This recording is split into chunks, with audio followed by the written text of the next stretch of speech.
गरीबी की तुलना किस अर्थशास्त्री ने कैंसर रोग से की थी? इनका कहने का तात्पर्य यह होता है कि गरीबी क्या है? एक कैंसर है। जरा सोचिए, हम एक तो बिहार गरीब राज्य है, बीमारू राज्य है, पिछड़ा राज्य है। हमारे अंदर बहुत सारे प्रतिभाएं हैं, बिहार में बहुत सारे प्रतिभाएं हैं। हम इस बिहार के नागरिक हैं और हमारा एक कर्तव्य बनता है कि हम अपने राज्य को विश्व पटल पर लेके जाएं, बहुत ही अच्छा करें, मेहनत करें, ईमानदारी से काम करें और उसके लिए सिर्फ एक चीज हमारे पास होना चाहिए और वो है अच्छी शिक्षा। हमें अगर अच्छी शिक्षा मिल जाएगा ना, अच्छा रास्ता मिल जाएगा ना, तो हम बहुत कुछ कर सकते हैं। बिहार जिसने बहुत कुछ दिया है, देश को ही नहीं पूरे दुनिया को दिया है। यह बुद्ध की धरती है, समझ गए, यह महावीर की धरती है। इन सभी धरतियों पे हम अगर यह देखें कि हम पिछड़े राज्य के रूप में हैं, हम गरीब राज्य के रूप में हैं, हम बीमारू राज्य के रूप में हैं, तो कितना ज्यादा बुरा लगता है। हमें बिहार के प्रत्येक वासियों को यह सोचना चाहिए कि हमें कुछ ना कुछ अच्छा करना है। खासकर युवा पीढ़ी, आप आगे आइए और बिहार में आप कुछ ऐसा करिए जो बिहार के युवा आपसे क्या हो, आपसे सीखें और आपके साथ कदम से कदम मिलाकर सफलता की नई नई ऊंचाइयों को प्राप्त करें। तो यहां देखिए, गरीबी की तुलना किस अर्थशास्त्री ने कैंसर से की है? तो किसने क्या है? कुजनेत्स ने। किसने क्या है? कुजनेत्स ने। अगला क्वेश्चन देखते हैं, मानव विकास सूचकांक में इनमें से किसे सम्मिलित किया गया है? तो देखिए, मानव विकास सूचकांक, हमारा विकास जो होगा, जैसे मैंने अभी आपको क्या बताया, हमारा विकास, किसी राज्य का विकास, किसी समाज का विकास, किसी परिवार का विकास, सबसे बड़ा चीज क्या होता है उसके पीछे पता है? उसके पीछे सबसे बड़ा होता है शिक्षा। क्या होता है? शिक्षा। अगर किसी घर में शिक्षित व्यक्ति हो गए ना, एक लड़की अगर शिक्षित हो जाती है तो कहा जाता है सिर्फ एक घर नहीं, एक गांव नहीं, 2 गांवों को शिक्षित करती है। लड़की अगर शिक्षित हो गई तो समझिए कितना अच्छा होता है। वह घर में बैठे बैठे अपने बच्चों को क्या सब देती है? अपने बच्चों को संस्कार देती है, उसे समझाती है, उसे सिखाती है। और पहला शिक्षक भी तो माँ बाप ही होते हैं ना। तो मानव विकास सूचकांक जो है किसे, मतलब इनमें किसे सम्मिलित किया गया है? जीवन प्रत्याशा को, शिक्षा प्राप्ति को, जीवन के स्तर को। तो इनमें से सभी ऐसे चीजें हैं जो हमारे विकास के लिए जरूरी हुए। समझ गए? चलिए अगला क्वेश्चन देखते हैं,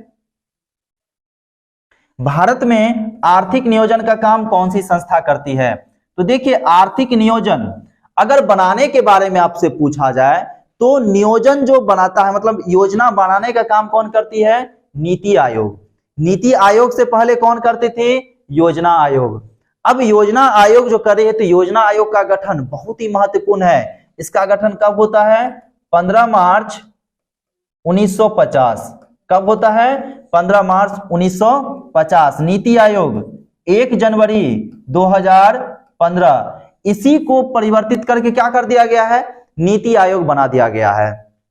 समझ गए? योजना बनाने का काम ये करेगा, लेकिन इसमें कह रहा है कि भारत में आर्थिक नियोजन का काम, आर्थिक नियोजन का जो काम कर रहा है वह कौन करता है? वह करता है राष्ट्रीय विकास आयोग। नहीं, यहां पे क्या होगा?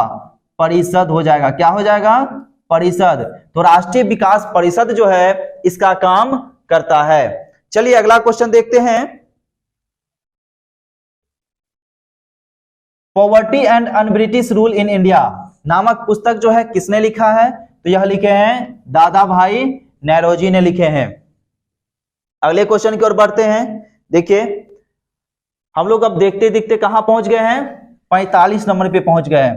कह रहा है स्वीडन की मुद्रा का नाम क्या है? वाह, बहुत अच्छा नाम है। स्वीडन की मुद्रा का नाम क्या है?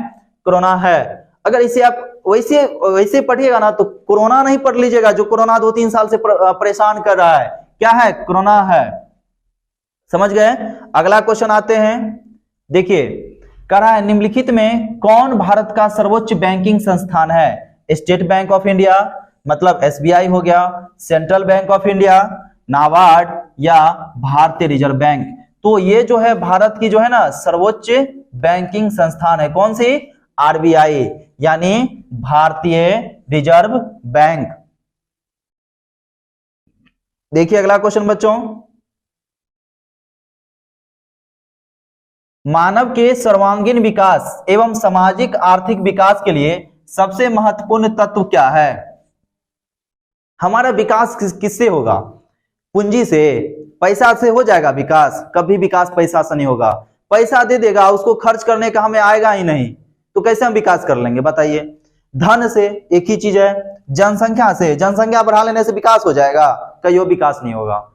हमारे तुलना में बहुत सारे ऐसे भी देश हैं जो हमसे कम जनसंख्या में है, लेकिन वो हमसे ज्यादा विकास किए हुए हैं। तो सबसे महत्वपूर्ण चीज क्या है हमारे विकास के लिए? वह क्या है? शिक्षा है। इस चीज को याद रखिएगा, इस शिक्षा के आगे जो है ना कुछ नहीं है, समझ गए ना? ये अगर आपके पास ये आ गया ना, आप दुनिया में हर चीज को प्राप्त कर सकते हैं। दोस्ती करना है ना तो इससे करिए।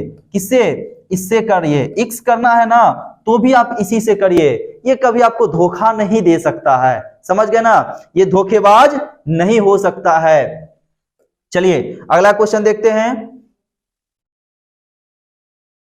इनमें से कौन भारतीयों के जीवन निर्वाह का मुख्य साधन है? अब देखिए, भारतीयों के जीवन निर्वाह, हमारा जो जीवन निर्वाह होता है उसका सबसे मुख्य साधन क्या है? इसमें देखिएगा, उद्योग धंधे हैं, व्यापार है, कृषि है या विनिर्माण है। तो भारतीयों के जीवन निर्वाह का मुख्य साधन क्या है बच्चों? यह कृषि है। भारत एक कृषि प्रधान देश है। बिहार भी क्या है? हमारा बिहार कृषि प्रधान है, समझ गए? यहाँ की आबादी जो है कृषि पर निर्भर करती है, समझ गए? चलिए अगला क्वेश्चन देखते हैं। कर है प्राथमिक क्षेत्र में कौन सी आर्थिक क्रियाएं शामिल है? तो आपको पता होगा कि जब हम अर्थव्यवस्था पढ़ते हैं, वहां संरचना देखते हैं, तो वहां 3 संरचनाएं आता है, प्राथमिक, द्वितीयक, तृतीयक। तीनों में आपको एक क्वेश्चन पूछा है प्राथमिक से, और मैंने बार बार आप लोग को क्लास में भी बताया है कि इससे क्वेश्चन रहेगा, चाहे वह 1 रहे, 2 रहे, 3 रहे, लेकिन क्वेश्चन तो रहेगा। तो देखिए, प्राथमिक क्षेत्र में कौन सी क्रियाएं शामिल है? खनन, संचार, विनिर्माण, यातायात। अब अगर आपको यह समझ में नहीं आता है कि कौन सा आएगा, आपको ये तो याद होगा निर्माण कहाँ आता है, संचार यातायात कहाँ आता है, इसको तो याद होगा। आप खनन उदाहरण में नहीं पढ़े होंगे, तो अगर आपको यह तीनों याद है तो आसानी से आप इस आंसर को क्या कर सकते हैं? टिक कर सकते हैं। मतलब इसका आंसर क्या हो जाएगा? ए हो जाएगा कि प्राथमिक क्षेत्र में कौन सी आर्थिक क्रियाएं शामिल है? तो खनन है। चलिए इसके बाद देखते हैं, सोने के आभूषणों की गुणवत्ता सुनिश्चित करने के लिए किस मानक चिन्ह का प्रयोग किया जाता है? ISI mark, egg mark, hall mark या इनमें से सभी? तो देखिए, सभी का अलग अलग पहचान है। तो जब हम सोने का आभूषण देखते हैं ना, तो वहां क्या देखते हैं? हॉल मार्क का देखते हैं। यह हॉल मार्क का जो है कितने का है? 14 कैरेट है, 18 कैरेट है, 22 कैरेट है या 24 कैरेट है? 24 कैरेट क्या होता है? शुद्ध होता है। 51 क्वेश्चन है, 51 नंबर क्वेश्चन है बच्चों कि इनमें से किस संस्था का गठन 1954 में किया गया है? तो यहाँ जो आप देखिएगा, योजना आयोग का गठन 1950 में होता है। राष्ट्रीय प्रतिदर्श सर्वेक्षण संगठन, इसका भी गठन 1950 में होता है। केंद्रीय सांख्यिकी संगठन CSO, इसका गठन 1951 में होता है। तथा राष्ट्रीय विकास परिषद, इसका गठन कब होता है? 1952 में होता है। अब क्वेश्चन के आधार पे आप देखिएगा तो आपको एक भी ऑप्शन ऐसा सटीक नहीं मिलेगा जिसका आंसर जो है इससे मिले। तो आप इस आधार पे देख लीजिए, हो सकता है यहाँ पे कुछ ना कुछ मिस्टेक हो गया हो, समझ गए? तो चलिए अगला क्वेश्चन अब हम लोग देखते हैं।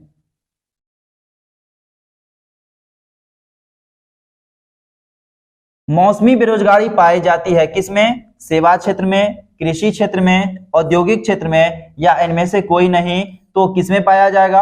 कृषि क्षेत्र में। ये मौसमी बेरोजगारी होती क्या है कि देखिए, कृषि का मौसम होता है, आप जिस क्षेत्र में रहते हैं, जहां भी रहते हैं, उस क्षेत्र में कृषि का मौसम होता है और उस मौसम के अनुसार जो है हमें रोजगार मिलता है। तो उसी प्रकार अब जिस समय हम काम नहीं करते हैं तो बेरोजगार हो गए, इसलिए इसे क्या कहा जाता है? मौसमी बेरोजगारी कहा जाता है। देखिए, पूंजीवादी अर्थव्यवस्था का गुण क्या है? अर्थव्यवस्था जो है उसमें पूंजीवादी का अर्थ क्या है? निजी लाभ, मूल्य तंत्र, साधनों का निजी स्वामित्व या इनमें से सभी? तो जब आप पूंजीवादी अर्थव्यवस्था का गुण देखिएगा तो इसमें जो है निजी लाभ को और साधनों का निजी स्वामित्व और मूल्य तंत्र, सब कुछ अपने के लिए देखा जाता है, मतलब अपने लाभ के लिए देखा जाता है। मतलब क्या होगा पूंजीवादी अर्थव्यवस्था का? तो यहाँ जब ऑप्शन देखिएगा तो सभी ऑप्शन आपको लगेगा कि वह निजी लाभ के लिए काम कर रहा है, मतलब अपने के लिए काम कर रहा है। निजी लाभ, मूल्य तंत्र, साधनों का निजी स्वामित्व के, तो क्या हो जाएगा? ऑप्शन नंबर डी हो जाएगा। तरुण भारत संघ का संबंध किस राज्य से है? देखिए ये भी एक ऐसा ऑब्जेक्टिव है जो थोड़ा सा अलग आपको लगेगा, तो बस याद रखिएगा कि तरुण भारत संघ का संबंध किस राज्य से है? राजस्थान से है। नेक्स्ट क्वेश्चन अगर हम देखते हैं तो नेक्स्ट क्वेश्चन होता है रूस के सहयोग से किस विद्युत संयंत्र का निर्माण किया गया है? तो रूस के सहयोग से कुंडनकुलम परमाणु विद्युत गृह का निर्माण किया गया है, जो तमिलनाडु, कहां है? तमिलनाडु में है। समझ गए? चलिए अगला क्वेश्चन देखते हैं। इस क्वेश्चन को भी लेकिन आप जो है अच्छे से ध्यान में रखिएगा, क्योंकि पूछने का संभावना बहुत ज्यादा है यहाँ पर। आगे देखते हैं, प्रारंभिक जीविका कृषि को इस नाम से जाना जाता है? मतलब प्रारंभिक जीविका कृषि को इस नाम से जाना जाता है, झूम है, पामलू है या दीपा है? तो इसे और किस नाम से जाना जाता है? तो झूम को आप देखिएगा ना तो दूसरा नाम क्या होता है? कर्तन कृषि होता है। कौन सा कृषि होता है? कर्तन कृषि होता है। तो प्रारंभिक जीविका कृषि को सभी के नाम से जाना जाता है, मतलब क्या हो जाएगा? इनमें से सभी हो जाएगा। चलिए अगला क्वेश्चन देखते हैं। देखिए बच्चों 57वां ये क्वेश्चन है, डेक्कन ओडिसी किस राज्य में चलाई जाती है? तो यह किस राज्य में चलाई जाती है?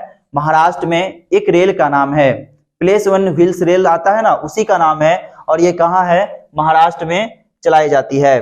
अगला क्वेश्चन हम देखते हैं कि भारत में वायु परिवहन का राष्ट्रीयकरण कब किया गया था? 1953, 1950, 1948, 1964। तो इसका राष्ट्रीयकरण जो है वह कब किया गया था? 1953 में। अगला क्वेश्चन देखिए, एन्नौर बंदरगाह, याद रखिएगा अच्छे से, एन्नौर बंदरगाह किस राज्य में स्थित है? ओडिशा में, कर्नाटक में, गोवा में या तमिलनाडु में? तो किस राज्य में स्थित है? तमिलनाडु में यह स्थित है। अगला क्वेश्चन है आपका, बिहार की प्राचीनतम नदी घाटी परियोजना क्या है? तो इसका आंसर आप सीधे याद रखिएगा, सोन नदी घाटी परियोजना। देखिए इसमें भी हम आपको स्टार कर दिए हैं कि बिहार की प्राचीनतम नदी घाटी परियोजना कौन सी है? तो यह है सोन नदी घाटी परियोजना। नंदा देवी राष्ट्रीय उद्यान कहाँ स्थित है? तो नंदा देवी जो राष्ट्रीय उद्यान है ना, यह किस राज्य में स्थित है? उत्तराखंड में स्थित है। उत्तराखंड को और किस नाम से जानते हैं? देवभूमि के नाम से जानते हैं। क्या बोलते हैं इसको? देवभूमि। मतलब क्या हुआ, यहाँ बहुत ज्यादा जो है ना पवित्र स्थल सब है, इसीलिए इसको देवभूमि बोला जाता है। चिपको आंदोलन की शुरुआत, देखिए चिपको आंदोलन की शुरुआत किसने किया था? सुंदरलाल बहुगुणा ने। और मेधा पाटकर क्या है? नर्मदा बचाओ आंदोलन है। ठीक है। अगला क्वेश्चन है कि बिहार में कितने प्रतिशत भौगोलिक क्षेत्र में वन का फैलाव किया गया है?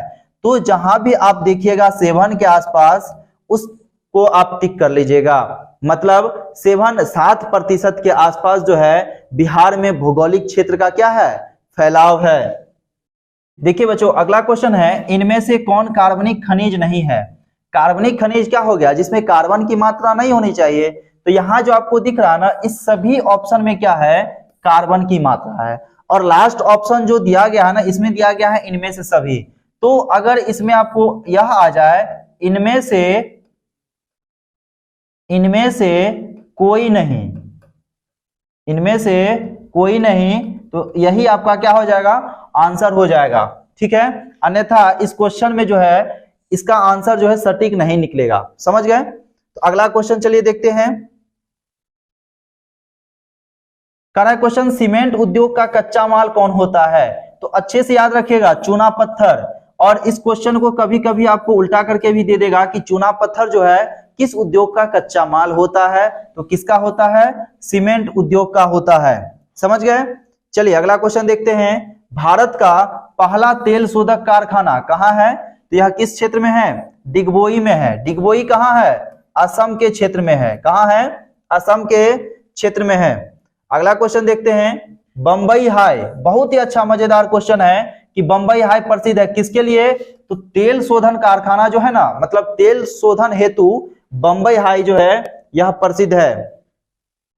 भारत की, देखिए 68 नंबर क्वेश्चन, भारत की प्रमुख खाद्यान्न फसल कौन सी है? गेहूं है, चावल है, मक्का है, बाजरा है। तो प्रमुख खाद्यान्न फसल भारत की जो है वह कौन सा है? चावल है। अगला क्वेश्चन है आपका, जूट उत्पादन में कौन सा देश सबसे अग्रणी है? तो जूट उत्पादन में जो सबसे अग्रणी देश है ना, वो हमारे भारत का पड़ोसी देश कौन सा है? बांग्लादेश है। समझ गए? चले इसके बाद क्वेश्चन पे आते हैं, लौह अयस्क में इनमें इन राज्यों में लौह अयस्क का अग्रणी उत्पादक कौन करता है?